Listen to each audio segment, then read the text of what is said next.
Hey everyone, and welcome to my preview looking ahead to this weekend's Monaco Grand Prix. So, not a long wait for the next Grand Prix, with the Spanish Grand Prix having taken place last weekend. So, a quick turnaround for the teams as well as they make their way or made their way to Monaco, and a race which we'll now see going into Monaco, a race where we'll see Max Verstappen leading the Drivers' Championship, and then also Red Bull heading to Monaco leading the Constructors' Championship. So Red Bull are in a good place right now, but we'll see what happens at Monaco this weekend. So, as I mentioned, Red Bull, they've got a bit of momentum behind them, especially Max Verstappen, but also Sergio Perez as well. He's had as I mentioned in the review for the Spanish Grand Prix, he's had a very good start to. He's had a decent start to this year, and another. If he's having contract extension talks with Red Bull, then carry on winning the performances as he is right now, then I see no reason why Red Bull would want to release him. So I think, as I say, Checo, if he carries on performing the way he is, that race win in 2022 will come soon, and who knows, maybe it will come at Monaco. But one question I'd throw out there is, say for instance, if Sergio did win in Monaco this year, and look, we're still very much early on in the 2022 still season, still a long way to go. But if, say for instance, Sergio did win in Monaco, would you say he's then in contention for the Drivers' Championship? You could argue that he is. Okay, now Max will. We know that he's the number one driver at Red Bull. We know that. But if Checo, it only takes a couple of wins for Checo, and then Red Bull have to take Sergio seriously as a, contender for the Drivers' Championship.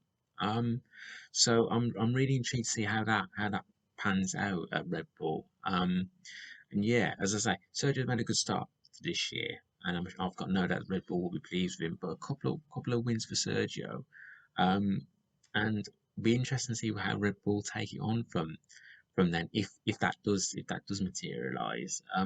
But as I say, Red Bull head to Monaco with momentum, and they'll be looking to no doubt um, perform well at Monaco.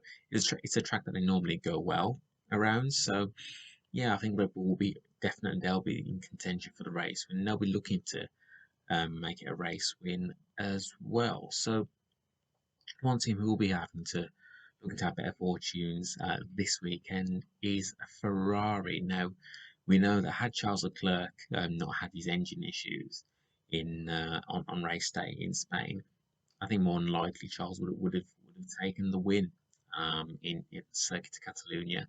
And he had a good weekend up until that engine failure, putting the car on pole in Spain on Saturday, and then up until that issue he had in the race, more or less in control of the race. So there are positives that Ferrari can take and Charles can take from the weekend in Spain. And as I mentioned in my review of the Spanish Grand Prix for Charles, disappointment in the end in Spain, but what better place, to bounce back than at your home Grand Prix in Monaco? And if Charles was to win that, then you know what, maybe things during the season they always even themselves out. So perhaps after what he went through in Spain, maybe he's due to have a great weekend in Monaco and make it a weekend that he'll remember for no doubt years to come. And Charles, let's not forget last season. He did put the car on pole last year,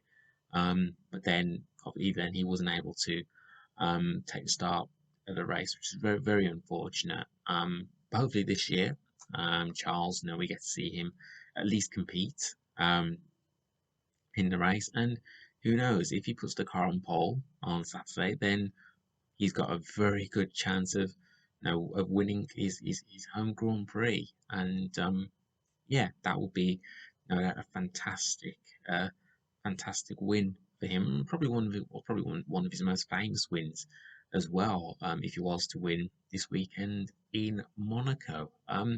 As for Carlos Sainz, in the end, not a bad recovery.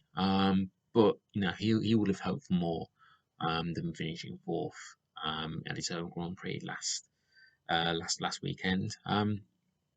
So obviously we saw him have that incident where he went into gravel on race day. And then to be fair, he was able to get his way through the field, able to get by Lewis Hamilton in the closing stages, despite the no, despite the fact that Mercedes were having issues towards the end of the race in Spain. But yeah, Carlos will be looking to have a strong weekend in Monaco this weekend. He was on podium last year, so he'll be hoping to go one better this year and take race victory. And like Charles, if Carlos can have a good qualifying session, who knows, even put the car on pole, then I think he's got just as good a chance as anyone to take the race win in Monaco. So even though, as I say, not the ideal, almost perfect the weekends of Ferrari in Spain, there will still be positives they can take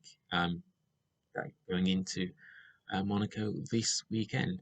No doubt one team who'll be feeling a lot more better are Mercedes. George Russell finishing on the podium for the second time this year, and Lewis Hamilton finishing fifth. So yeah, Mercedes. It'll be interesting to see how they fare this weekend. Was their performance in Spain, was it a one-off, or is it something that they're able to build on between now and the rest of the season? So really intrigued to see how Mercedes fare this weekend in Monaco. We know how well Lewis goes round Monaco. But yeah, no, I think Mercedes, no, they'll be looking to be. If they can at least get one of their drivers on the podium, I think you could argue that that's been a good weekend for them. But no, a team like Mercedes, no, they want to be winning races, and the progress when you consider um, the issues that they've had early part of the season to where they are now, the progress that they've been making, it's encouraging. Um, when you consider their struggles and the fact that Mercedes still find themselves, third in the constructors, they can still catch Ferrari and Red Bull in the constructors. There's a long way to go this year. So, yeah, Mercedes don't count them out just yet, and be interesting to see how George and Lewis get on this weekend. So, those are the top three teams. And then Monaco, obviously Monaco this weekend. Other teams to potentially wash out for. I think Alpine, particularly Esteban Ocon, he's had a solid season so far, I feel. And so perhaps Esteban could be one driver to watch out for this weekend. But I'm also interested to see Alfa Romeo, Valtteri Bottas, who's had a fine start to 2022. Can he build on what he's been able to achieve this season, taking into Monaco? We will see. Obviously, Monaco, not many straights on the circuit, so perhaps that might suit the Ferrari engine powered cars better than, say, the Mercedes powered cars this weekend. So we'll have to wait and see in terms of who comes out on top in the midfield. We know in Monaco anything can happen. So whether we whether it rains, I'm not sure. I think if I remember correctly, I've had a look at a couple of weather predictions and there's potentially a 30 to 50% chance of rain on race day. But we'll see whether that materialises or not. But when we come to Monaco, obviously you think about the glitz, you think about the glamour of Formula One. But the racetrack itself, what I'm hoping, and I'm sure I say this on behalf of all Formula One fans, is the fact that I just hope it's not a procession. Just hope that we see a good race, and you could argue that it's going to come down to qualifying. So if you have a strong qualifying on Saturday, more than likely you should have a good race on Sunday. So yeah, whoever puts the car on pole on Saturday, 90% you would say that they should go on to win the race. We know in Monaco there aren't many overtaking spots, and you've got to be clever in terms of when you pull up any overtake that you move that you make in Monaco. You got to be clever, and you got to be you got to be decisive as well.